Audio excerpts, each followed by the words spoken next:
আসসালামু আলাইকুম বন্ধুরা, আশা করি সবাই সুস্থ আছেন। যুক্তরাষ্ট্রের কাছে পঞ্চম প্রজন্মের জাসেম আর মিসাইল ছিল ২৩০০, যার মধ্যে প্রায় ১,০০০ ইরানের বিরুদ্ধে তারা ব্যবহার করে ফেলেছে। অবশিষ্ট ৪২৫টির মতো মিসাইল সারা পৃথিবীতে যুক্তরাষ্ট্রের অন্যান্য মিত্রদের রক্ষা করার জন্য মোতায়েন করা হয়েছে। অবশিষ্ট যুক্তরাষ্ট্রের মূল ভূখণ্ডের নিরাপত্তা দেওয়ার জন্য রয়েছে ৮০০ থেকে ৯০০।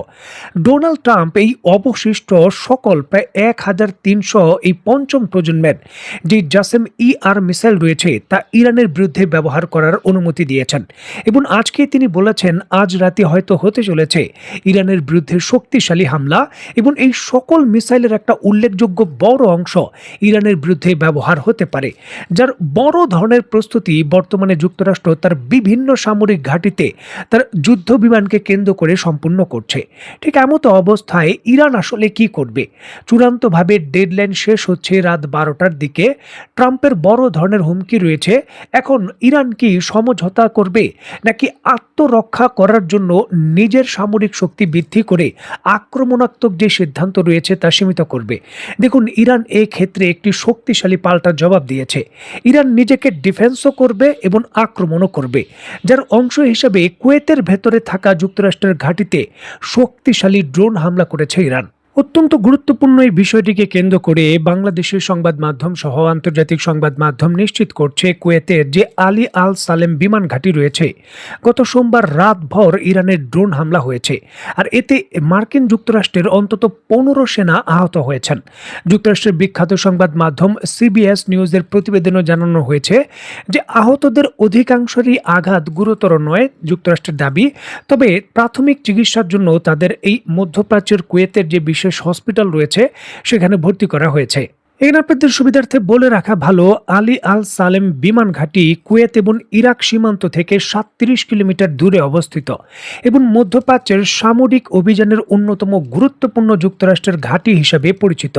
হামলার পর পেন্টাগন এবং কুয়েত সরকার ঘটনার তদন্ত শুরু করেছে। ওই অঞ্চলে অবস্থিত অন্যান্য মার্কিন সামরিক স্থাপনাগুলোতে বর্তমানে সর্বোচ্চ সতর্কতা জারি করা হয়েছে।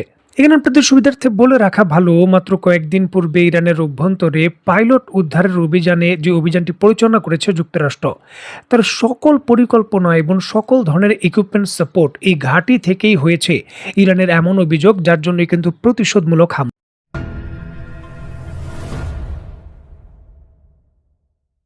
দেখুন, একদিকে কুয়েতের ঘাঁটিতে আক্রমণ করে ইরান যখন পরিষ্কার বার্তা দিয়েছে তারা কোনোভাবেই পিছু হটবে না, ঠিক এমতো অবস্থায় নিশ্চয়ই দেখতে পাচ্ছেন ডেইলি মেল সহ আন্তর্জাতিক বহু সংবাদ মাধ্যম ইরানের দাবি অনুসারে তারা রিপোর্টে নিশ্চিত করছে যুক্তরাষ্ট্রের ল্যান্ডিং ক্রাফট বা বিপুল পরিমাণের সেনা সদস্য উপস্থিতি নিয়ে যে জাহাজগুলো উপকূলে আক্রমণ করতে সক্ষম, সেই ধরনের একটি জাহাজে আক্রমণ করেছে ইরান। সম্ভাব্য হামলার মিশন হিসাবে বলা হচ্ছে ইরানের উপকূলে কি করে যুক্তরাষ্ট্রের সামরিক বাহিনীর সদস্যরা ল্যান্ড করতে পারেন তার সম্ভাব্যতা যাচাই করার জন্যই কিন্তু এই প্রক্রিয়াটি করা হয়েছিল। তবে ইরানের তীব্র প্রতিরোধ এবং হামলার কারণে জাহাজটি পিছু হটতে বাধ্য হয়। এই ক্ষেত্রে ক্ষয়ক্ষতির দাবিও করেছে ইরান। ইরান দাবি করেছে জাহাজটিতে অন্তত পক্ষে ৫,০০০-এর মতো সেনা সদস্য থাকতে পারেন, যারা কিন্তু প্রাথমিকভাবে পরীক্ষা নিরীক্ষা করছিলেন কি করে ল্যান্ড করা যায়। আর এখানে যেহেতু মিসাইল এবং ড্রোনগুলো হিট করেছে, সুতরাং জাহাজে অবস্থিত যে নাবিকরা রয়েছেন তাদের ক্ষয়ক্ষতি হয়েছে, এটা হলো ইরানের দাবি। যদিও এই দাবি সম্পূর্ণ প্রত্যাখ্যান করেছে যুক্তরাষ্ট্র। যুক্তরাষ্ট্র বলেছে এই জাহাজটি তার উপকূল থেকে কোনোভাবেই কিন্তু দূরে যায়নি এবং এটি বর্তমানে ওমান উপসাগরের কাছাকাছি অবস্থান করছে। দেখুন, ইরান এবং যুক্তরাষ্ট্রের মধ্যে চলমান উত্তেজনা এখন এমন পর্যায়ে পৌঁছেছে যেখানে সামরিক শক্তির পাশাপাশি কৌশলগত অবকাঠামো গুরুত্বপূর্ণ ভূমিকা রাখে। কয়েক সপ্তাহ ধরে যুক্তরাষ্ট্র এবং ইসরায়েলের নিরলস বিমান হামলা সত্ত্বেও ইরান তার ক্ষেপণাস্ত্র ও ড্রোন সক্ষমতা বজায় রাখতে সক্ষম হয়েছে। বিশ্লেষকদের মতে এই সক্ষমতার মূল কারণ হল ইরানের দীর্ঘদিন ধরে গড়ে তোলা গভীর ভূগর্ভস্থ ক্ষেপণাস্ত্র নেটওয়ার্ক, যা সাধারণত হামলায় ধ্বংস করা অত্যন্ত কঠিন। ইরানের মধ্যাঞ্চলে অবস্থিত ইয়াজাদ ক্ষেপণাস্ত্র ঘাঁটি এই নেটওয়ার্কের অন্যতম গুরুত্বপূর্ণ উদাহরণ। এটি কোনো সাধারণ সামরিক বাংকার নয়, বরঞ্চ গ্রানাইট পর্বতের 500 মিটার গভীরে নির্মিত একটি বিশাল ভূগর্ভস্থ স্থাপনা। শক্ত ও ঘন গ্রানাইট শিলার কারণে এই ঘাঁটিতে যুক্তরাষ্ট্রের সবথেকে শক্তিশালী বোমা বাংকার ব্লাস্টার বোমার আঘাতও সহ্য করতে পারবে। ফলে সরাসরি ধ্বংস করা অত্যন্ত জটিল এবং সময় সাপেক্ষ ব্যাপার। সামরিক বিশেষজ্ঞদের মতে এই ধরনের স্থাপনা ধ্বংস করতে হলে নির্দিষ্ট স্থানে একাধিক সুনির্দিষ্ট হামলা এবং অত্যন্ত নির্ভুল গোয়েন্দা তথ্য প্রয়োজন। কিন্তু বাস্তব পরিস্থিতিতে এই দুইটি বিষয় সীমিত থাকায় কার্যকর হামলা করা কঠিন হয়ে দাঁড়ায়। ইরানের এই ভূগর্ভস্থ নেটওয়ার্ক এমনভাবেই তৈরি করা হয়েছে যাতে একটি একাধিক স্তরে সুরক্ষিত থাকে এবং একক আক্রমণে ধ্বংস না হয়। কিছু কিছু সামরিক বিশেষজ্ঞ এবং তথ্য বলছে ইরানের এই নেটওয়ার্ক একেবারে মাটির গভীরে শত শত কিলোমিটার পর্যন্ত বিস্তৃত এবং ইরান কিছু কিছু ক্ষেত্রে ক্ষেপণাস্ত্র এক জায়গা থেকে অন্য জায়গায় স্থানান্তরের জন্য ছোট রেল নেটওয়ার্কও কিন্তু ব্যবহার করে এই মাটির গভীরে। ডোনাল্ড ট্রাম্প এক রাতে ইরানকে সরাসরি ধ্বংস করে দেওয়ার জন্য হুমকি দিয়েছেন। দেখার বিষয়ে যে মাটির গভীরে লুকিয়ে থাকা পাথরের নিচে এই মিসাইল সিটি কি করে যুক্তরাষ্ট্রের বিমানগুলো হামলা করে ধ্বংস করে দেয় বা ইরানের সক্ষমতায় কী ধরনের প্রভাব ফেলে।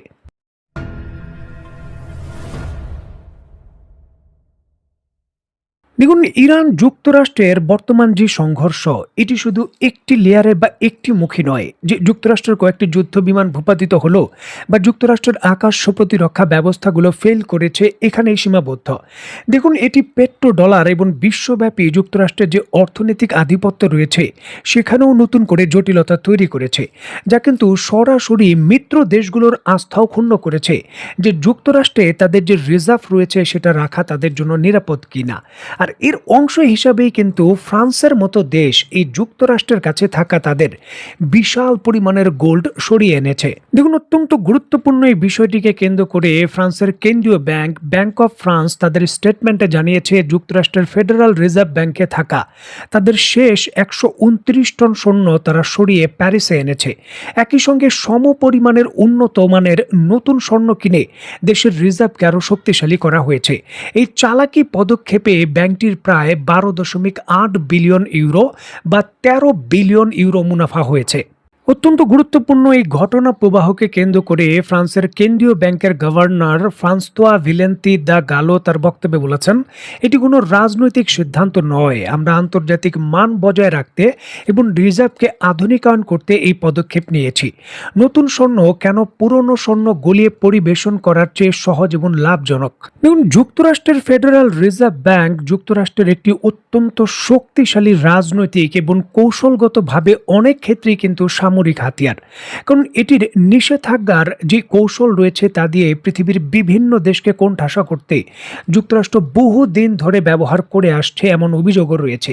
এখন এই ফেডারেল ব্যাংক থেকে মিত্র দেশগুলো যদি অর্থ সরিয়ে নেয়, গোল্ড সরিয়ে নেয়, সেটা বিশ্বব্যাপী এই যুক্তরাষ্ট্রের ফেডারেল ব্যাংকের যে নিশ্চয়তা রয়েছে তা নিয়ে প্রশ্ন তৈরি করবে কিনা সেটাও কিন্তু এখন গুরুত্বপূর্ণ বিষয়। আর এই সকল কিছুই এমন সময় ঘটল যখন এই মধ্যপ্রাচ্যের যুদ্ধে ইরান কেন্দ্রিক অনেকটাই কিন্তু সমর্থন হারা হয়ে গেছে যুক্তরাষ্ট্র মিত্র দেশের থেকে এই যুদ্ধক্ষেত্রে সরাসরি অংশগ্রহণের ক্ষেত্রে। আর তখনই কিন্তু তারা নিজেদের এই অর্থগুলো সরিয়ে নিচ্ছে। দেখার বিষয় যে এর পরপরই জাপানের মতো বড় মিত্র দেশ বা অন্যান্য দেশ একই পদক্ষেপ নেয় কিনা। তো বন্ধুরা, আজকের মতো বিদায়, নতুন কোনো ভিডিও নিয়ে আবার দেখা হবে। সে পর্যন্ত সবাই ভালো থাকবেন, সুস্থ থাকবেন এবং বাংলাদেশকে ভালোবাসবেন। আল্লাহ হাফেজ।